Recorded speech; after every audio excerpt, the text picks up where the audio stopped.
Et bonjour à tous, bienvenue dans cette nouvelle vidéo. Aujourd'hui, on va parler exclusivement de graines, de semences biologiques. Et après plusieurs années, plusieurs saisons de recul, je vais vous parler du semencier chez qui je prends mes graines chaque saison. Vous êtes très nombreux à me demander d'où viennent les variétés que vous voyez dans les vidéos. Et en très grande majorité, elles viennent de Graines del País. Et c'est l'entreprise dont on va parler dans un premier temps. Et puis après, rapidement, on va aller carrément chez Franck. C'est un des artisans semenciers de cette entreprise. On va aller voir comment ça se passe, quoi. Qu'est-ce que c'est clairement que produire des semences biologiques. Donc je commence par vous parler de Graines del País. On s'est mis d'accord depuis le temps qu'on se connaît. Moi j'ai vraiment appris à les connaître. On s'est mis d'accord pour que à la fois moi je leur offre une petite visibilité, eux ils me rémunèrent un petit peu, et vous avez un code promotionnel aussi en échange. Alors c'est 5%, on aimerait plus 10, 20, 30%, mais seulement, vous allez le voir, ces graines elles ont un coût. Encore cette saison, les productions elles sont pas phénoménales, et puis on n'est pas dans un monde où on fait de la marge, quoi. Donc on peut pas offrir des grosses promotions. Après, j'ai envie de dire aussi que c'est presque anecdotique, parce que on est là dans un contexte humain où l'important c'est de bien rémunérer le travail, et Graines del País s'attache à rémunérer chacun des artisans semenciers à la juste valeur de leur travail. Et c'est pour ça, on le verra, que par exemple Franck, il est content de bosser pour eux, il est content de produire les graines. C'est vraiment important, je trouve, de vraiment valoriser le travail artisanal. Donc vous trouverez des graines moins chères ailleurs. Si vous n'avez pas de budget, ou si vous avez un petit budget, semez quand même dans vos potagers. Allez acheter des graines ailleurs, dans des grands magasins, des grandes jardineries, des grandes surfaces. Vous jardinerez, c'est important de semer. Après, si vous avez de la chance d'avoir peut-être un petit peu plus de budget, ou des choix de vie qui font que vous pouvez investir dans des belles graines, eh bien à Graines del País, vous avez un regroupement d'artisans semenciers qui font ça donc avec vraiment, on appelle ça de l'agriculture biologique, mais c'est plus que ça. Là, c'est vraiment des conditions de production en plein champ, non intensives, sur sol vivant, et où, je répète, on rémunère à sa juste valeur chacun des artisans semenciers. Alors, ce sont des graines, donc évidemment biologiques, non F1, ça veut dire que ce sont des variétés de population, ce sont des variétés non hybrides qui ont un patrimoine génétique qui est stable, et donc ça veut dire que vous pouvez les reproduire à l'identique chez vous. Vous les achetez une fois, et on le verra chez Franck, et qui nous explique comment les reproduire assez facilement. Ça dépend des variétés, ça dépend des cultures, mais on peut les reproduire ensuite assez facilement chez soi. Donc je passe aussi quelques secondes, quelques minutes à vous montrer les plus belles variétés, ce que j'appelle mes variétés coup de cœur. Je vous répète que ça fait plusieurs saisons que je les essaie. Vous dire aussi que les taux de germination sont vraiment très hauts. Là aussi on le verra avec Franck, on est à 95-96% de germination sur l'immense majorité des variétés, des cultures, et ça c'est quand même génial, parce que voilà, je vous l'ai dit, ça a quand même un coût d'acheter un sachet de graines à 3,20 €, 3,30 €, 3,40 €. Donc autant que ça marche bien, et qu'on puisse vraiment s'en régaler par la suite. Donc je vous présente rapidement quelques variétés coup de cœur avant d'aller rencontrer Franck directement chez lui pour voir comment il produit ses graines biologiques.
Bonjour Franck.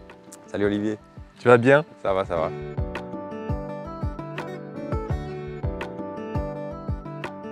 Donc, je connais pas le millet, ouais. tu me racontes? Ben voilà, ben, c'est une graine, c'est une céréale. Hein. Donc ben, là on parlait de l'extraction des graines, là on voit celle-là elle commence à être mûre. Donc une fois qu'on l'a fait sécher, si on les frite sur un petit tamis, ben, on s'aperçoit qu'on a les graines, la blanche. Donc ça après, j'allais dire, soit on la donne aux oiseaux, soit ces petites graines, on peut les mettre sur un pain, on fait une pâtisserie, on met ça là, avec des graines de pavot, ou on peut le mettre dans un gâteau. Sur du pain? Voilà, ça reste, ça donne un petit goût, une petite texture qui est sympa. Comme un genre de sésame aussi. Voilà, exactement, comme le sésame. Donc c'est une culture qui peut être jolie. Voilà, elle est vraiment basse, hein, j'ai été surpris. Donc ça c'est du basilic thym. C'est magnifique. Voilà, donc là on a déjà fait une récolte petit à petit, hein, au fur et à mesure que les fleurs sèchent. On les récolte pour pas que la graine tombe. Il y en a là de la graine ou pas? Et là, tiens, je vais t'en trouver là, tu vois. Donc là, par exemple, si on prend une fleur de basilic qui a été fécondée, donc là, elle est verte. Une fois qu'elle est sèche, si on effrite la fleur, qu'est-ce qu'on va voir là? Il y a des petites graines là. Ouais. Voilà. Donc déjà, avec un tamis, on en enlève beaucoup. Et là, voilà, j'ai de la graine avec... là, elle est belle. Hein.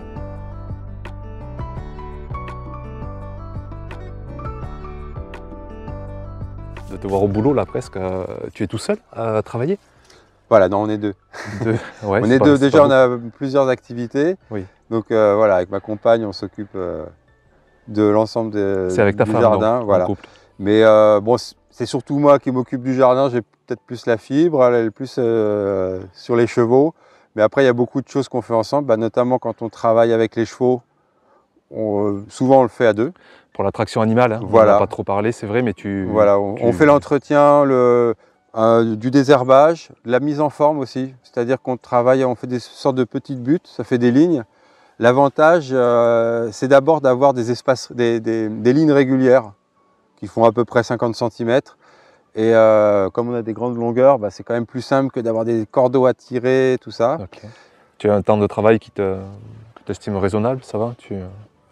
C'est assez intense, mais c'est pas toute l'année. Oui, c'est-à-dire que du mois de mars, là, tu vois, on commence à souffler, mais du mois de mars à mi-octobre, hein, tu vois, on va dire, il y a pas mal de travail. On a une petite pause au mois de juillet, parce que là, les cultures sont en place. Les mauvaises herbes, c'est terminé, mais après, à partir de fin juillet, on a les récoltes et là, il faut être très réactif parce que ça arrive tous les jours, il faut pas les laisser passer, quoi. C'est le basilic camphré du Kenya. Camphré du Kenya. Voilà. Donc tu le trouves sur...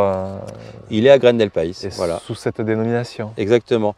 Donc c'est un basilic qui est souvent plutôt utilisé en médecine, donc en infusion apaisante, choses comme ça. Mais je trouve que l'odeur est déjà en elle-même extraordinaire, quoi. J'arrive avec mon drap, je coupe, j'enlève bien la terre pour avoir une récolte le plus propre possible. Et comme ça, je mets tout sur le drap. Donc, on peut voir, j'ai un séchoir aussi que j'ai fait là, il n'y a pas longtemps. Je veux bien. Et toi, ton travail s'arrête où en fait? Tu tries? C'est toi qui tries? On pré-trie et je dis on parce que ça dépend des producteurs. Moi, j'habite juste à 1 heure de l'entreprise, des bureaux et du local de tri. Donc moi j'aime bien aussi faire le tri, j'aime bien rencontrer l'équipe, j'aime bien discuter aussi, j'aime bien aller jusqu'au bout de la graine. Donc moi je fais les tris en plus. Je me sers, et puis c'est aussi un peu l'état d'esprit à Graines del País. On n'est pas une coopérative, mais l'idée c'est qu'on sache comment tout fonctionne. Il y a aussi des producteurs qui sont des fois à l'ensachage, qui viennent donner un coup de main pour les tests de germination, choses comme ça. Donc moi, même si je n'ai pas fait toutes les étapes, je les connais toutes.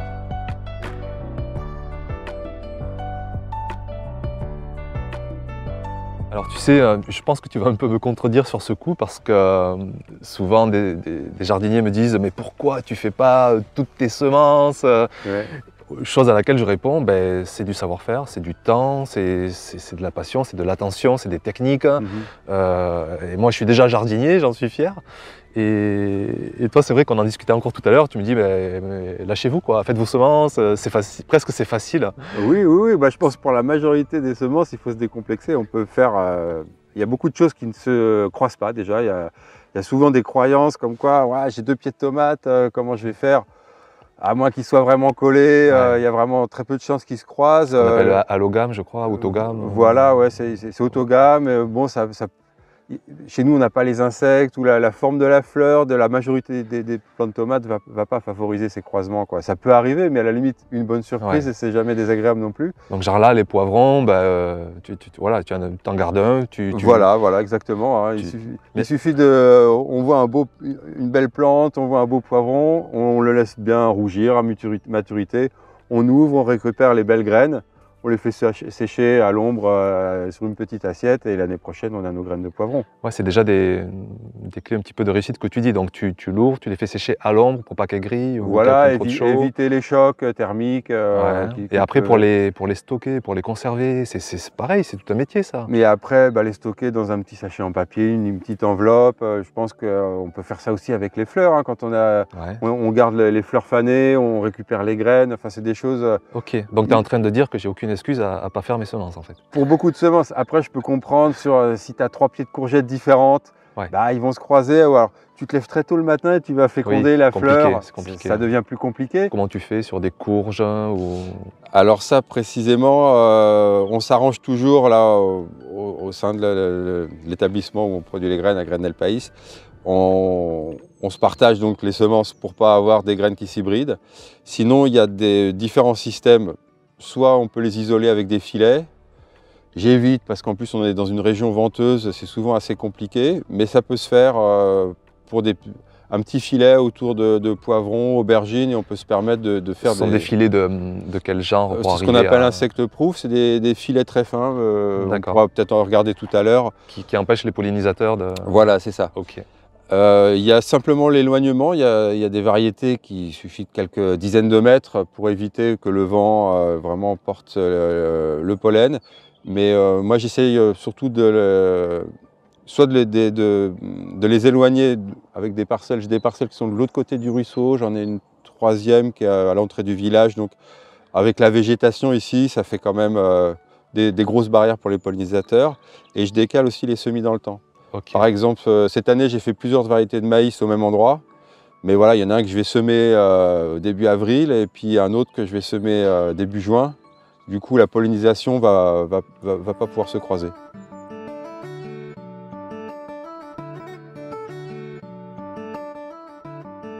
Je pense qu'il peut y avoir des plantes qui vont mieux résister, mais c'est surtout le sol en fait qui va aider la plante à mieux résister. Quand on a un sol avec beaucoup de matière organique, l'humidité va rester plus longtemps au sol. Le fait qu'il y ait des réseaux mycorhiziens dans le sol, ça va aussi maintenir une humidité puis la rendre disponible à la plante. Quand le sol il est vraiment trop travaillé, qu'il est vidé de sa substance végétale et de sa vie, là on est obligé de mettre des engrais solubles qui vont agir tout de suite. Mais bon, on n'est plus du tout dans le jardinage biologique et c'est autre chose. Donc voilà, moi mes clés c'est de maintenir un sol qui est toujours vivant. Moi si on gratte un peu, dessous il faut que ça soit humide et on va avoir des vers, des scarabées qui sont dans le sol, quoi. Je crois qu'il y a des variables. Est-ce que vraiment tu as un taux de germination qui s'écroule avec les années? Alors ça dépend vraiment des variétés, mais par exemple des courges, des tomates, on a des taux de germination qui sont restés élevés pendant 5-6 ans la plupart du temps. Si on a gardé ces graines, dans un placard, à l'ombre, tranquille.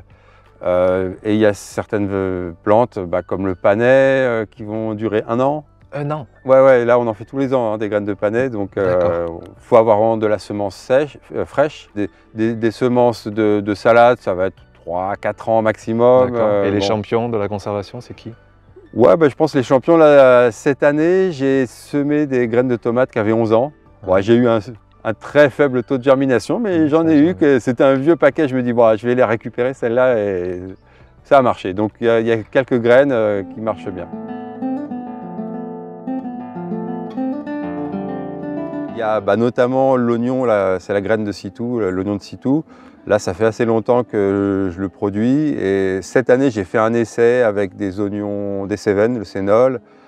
J'avais essayé plusieurs oignons blancs et c'est vrai que le Sitou, il a explosé, il était magnifique. Je me suis dit vraiment, on voit bien qu'il est bien adapté à ma culture, ou en tout cas que je maîtrise bien sa culture après toutes ces années. Oui, il y a aussi une amélioration du Voilà. sol, de tes connaissances, de la pratique. Et honnêtement, j'ai eu des retours sur, notamment de maraîchers, mais aussi des petits producteurs qui me disent ah, cette graine elle est géniale. Moi ça me fait plaisir parce que j'aime bien cet oignon, j'essaie de la garder bien. Mais est-ce qu'il y a 15 ans il était déjà génial? Honnêtement, je pense que je l'ai amélioré. Je pense que j'ai amélioré la sélection parce qu'il est produit dans la montagne noire, c'est pas moi qui l'ai inventé. Ouais. Et je pense que les gens qui le produisent sont plus basés sur la production. Et donc la semence, ils en font, mais c'est pas leur cœur de métier. Et moi, j'ai essayé de vraiment d'avoir une variété qui soit un peu plus homogène, un peu plus attrayante, avec plus régulière et qui réussisse bien parce que voilà, moi Et ça, tu le fais comment? Donc, chaque année, ouais. tu choisis bien les oignons sur lesquels tu vas prendre les graines. Ouais, il y a toujours, ouais. Tu apportes une pratique culturelle avec un sol auquel tu prends soin. Par exemple, au niveau de de la reproduction, moi, les oignons, je les garde jusqu'au mois de mars avant de les planter. Donc tous ceux qui ont germé avant le mois de mars, ils giclent. Et petit à petit, j'arrive à avoir des oignons qui sont des oignons doux et qui se conservent plus longtemps que la variété d'origine. Okay. Il y a aussi, je ne mets pas de traitement sur mes cultures.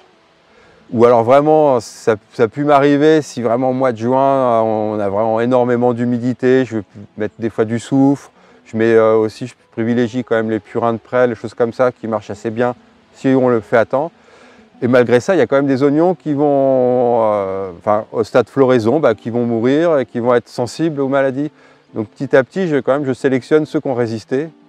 Et ça se connaît. Au bout d'un moment, j'ai quand même des plantes qui sont bien adaptées chez moi. Encore une fois, je ne dirais pas que ça va pousser partout super bien, mais ils arrivent à bien s'adapter dans des conditions de culture qui sont parfois aléatoires. Je ne suis pas un maraîcher hyper carré, on peut peut-être voir le jardin, il y a des mauvaises herbes, il y a des endroits qui sont un peu en retard. Et au bout du compte, moi c'est ça que je veux, c'est que le jardin il continue à donner des fruits et légumes sans que je sois avec un tableur pour suivre les cultures.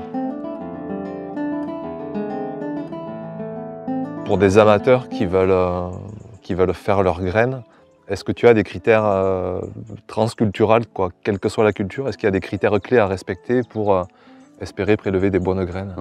Ouais. Pour moi, c'est déjà avoir... on commence par avoir un beau légume. Après, pour ce qui est tous les fruits, moi j'ai tendance à prendre les plus beaux fruits, les plus belles tomates, etc. Je ne suis pas un fan des légumes énormes. Je trouve qu'avoir un potiron de 40 kg, c'est spectaculaire, mais c'est pas pratique. Donc j'essaye plutôt de garder un type qui est moyen ou qui est dans la description traditionnelle, comme on fait beaucoup de variétés population qui sont déjà assez anciennes. Il y a un descriptif, si la tomate elle fait habituellement 200 grammes, je ne vais pas m'acharner à garder des tomates qui en font 500. Mais ça, c'est des choix personnels. Hein. Il y a des gens qui ont envie justement de développer la taille ou une couleur ou un port. Donc ça, c'est des choix qu'on peut faire facilement avec les fruits. Et pour les racines, alors par exemple les radis, on peut déjà éliminer tous ceux qui sont moches, mais pas forcément garder les plus gros. C'est comme je disais précédemment, c'est que la racine, elle va se développer. Finalement, les tiges, elles vont être peut-être des fois trop grandes, trop cassantes. Et la mise à graines, on va se dire c'est formidable, mais peu de temps avant la mise à graines, c'est là où tout se casse parce que c'est trop beau. C'est trop puissant pour faire des belles graines. Et par rapport au stade de maturité, je repense aux tomates, tu prélèves à quel stade? Là où elle est prête à manger ou qu'elle pourrit? Non, moi je les cueille à maturité. Après, attendre qu'elle pourrisse, c'est compliqué à gérer parce qu'elle s'éclate. Mais en plus, il y a des moisissures qui peuvent se mettre à l'intérieur, qu'on ne voit pas forcément sur le fruit. Et à l'extraction, ça se mélange et c'est pas très intéressant. Je fais ça, on a des taux de germination qui sont très bons en ayant juste des fruits bien mûrs. Pour les courges, j'attends vraiment la pleine maturité. Donc, par exemple, pour les courgettes, si on veut récupérer ces graines de courgettes, il faut laisser le fruit vraiment sur le plant, le laisser jaunir. La queue commence à devenir liégeuse. Là, on peut la couper, la mettre de côté. En fait, il me semble que les hybrides, techniquement telles qu'elles sont faites, elles favorisent la production. Voilà. Hein, quand on fait du maïs hybride, on va avoir des grands épis, des productions qui sont théoriquement plus fortes qu'une variété population. Je dis théoriquement parce que je vois au niveau des tomates, pour en avoir fait l'expérience, il y a quelques variétés de tomates population qui ont des gros rendements, Ouais. qui ont des belles résistances. Et pour ma part, je pense que ça vaut largement certains hybrides. En tomate ronde, on peut trouver des variétés population qui valent des hybrides. Après, c'est un choix de société parce que ces hybrides, elles sont adaptées à une culture industrielle, semi-industrielle, avec voilà, engrais de synthèse, un modèle de culture qui est développé, comment dire, qui est technique, qui est occidental, je dirais aussi, qui est souvent avec beaucoup de plastique, avec des engrais solubles, avec des pesticides. Qu'est-ce qu'il faudrait pour produire mieux, pour avoir un sol comme tu as toi là comment évoluer vers quelque chose de mieux? Je sais pas. Est-ce que tu réfléchis à ça ou... Je pense qu'il y a beaucoup de gens qui réfléchissent quand même à un autre type d'agriculture. Que le fait d'apporter de la matière organique, ça ne date pas d'aujourd'hui. Bon, il y a différents modèles qui se dessinent, qui sont une alternative à l'agriculture chimique. Quand on regarde les études de productivité, les sols les plus productifs, généralement, c'est les sols qui justement sont travaillés sur des petites surfaces, manuellement, avec beaucoup de soins. Oui, voire qu'ils ne sont pas travaillés en fait. Voilà, oui, enfin quand je dis qu'ils sont travaillés, qu'ils sont cultivés, voilà. Et le modèle industriel, ça va être au contraire sur des hectares et des hectares, avec des rendements peut-être plus faibles, mais avec une telle mécanisation que humainement, il y a moins de travail. Mais moi, d'après ce que je lis, hein, il y a des lessivages de sol, il y a des soucis. Tout ça, c'est lié au pétrole. Hein, c'est une agriculture pétrolière. Le pétrole augmente, l'agriculture devient du coup plus chère parce que les engrais sont plus chers, parce que le plastique est plus cher, etc. Et moi, je pense qu'on met un peu de côté le côté nutritif quand même du fruit, du légume. Enfin, ça devient une évidence, mais peut-être pas pour tout le monde, mais que d'avoir, je sais pas, il vaut mieux manger 500 grammes de bon pain qu'un kilo de mauvais pain, quoi. Parce que quand on a des tomates qui sont énormes, voilà, on en a plus, mais si elles ont moins de substances nutritives, qu'elles ont moins de goût, qu'elles ont plus d'eau, voilà, et que finalement on en jette la moitié, parce que c'est aussi une gestion quand on parle de nourrir la planète. Je pense qu'il y a beaucoup une question de gestion des aliments plus qu'une question de production des aliments. Mais bon, moi après, j'ai pas d'ambition non plus de nourrir la planète ou de dire mon modèle est idéal. Je pense que l'intérêt, il est quand même de laisser la liberté à un maximum de producteurs de semences aussi, d'essayer des modèles, de les proposer. C'est cette diversité, moi, je pense, qui va nous sauver d'une certaine fin dans le monde. Et le système industriel qui veut s'accaparer la vérité, je pense qu'il se trompe. Parce que voilà, ils en détiennent sans doute une part, mais pas tout. Eh bien, merci beaucoup, Franck, pour nous avoir accueillis. C'était avec plaisir. Tu m'as un peu presque dérouté, en tout cas ça fait plaisir sur cette passion, ce plaisir, et pas cette facilité, mais comme tu décomplexes un peu à vouloir faire ces semences, je trouve ça chouette, mais je pense que c'est parce que tu le vis passionnément aussi. Ouais, je pense que c'est aussi... C'est pas avec ce genre de travail qu'on devient millionnaire, donc il faut aimer ce qu'on fait, quoi. Il y a pas, en plus, moi j'y suis tous les jours. Faut que ça reste un plaisir, sinon ça le fait pas. Je te remercie en tout cas. Et donc si on veut se procurer tes graines, ça passe donc par la... Donc voilà, moi je suis producteur avec Graines El País. On est plusieurs producteurs, donc faut pas hésiter à... Ok, je mettrai le lien sous la vidéo. À les essayer, voilà. Ouais. On a un bon choix et on est, je pense, tous dans le même, c'est sûr, on est tous dans le même état d'esprit, sur des petites structures, avec la même exigence sur les taux de germination. C'est avant tout, tu vois, qualité, je crois pour ça que je défends, je ne sais pas si c'est le mot, mais que je donne un peu de lumière aux semences biologiques et aux petits producteurs, c'est que bon, quoi qu'il en soit, il y a de l'humain et derrière on soutient quelque chose qui m'a l'air quand même plutôt sympa, quoi. Ouais, puis il y a de la place pour tout le monde, il y a de la place aussi, comme je le répète, pour que les jardiniers fassent leurs propres graines. Il n'y a pas de souci. Je m'y mets dès demain. Voilà, au boulot. Merci Franck, à bientôt. Ciao.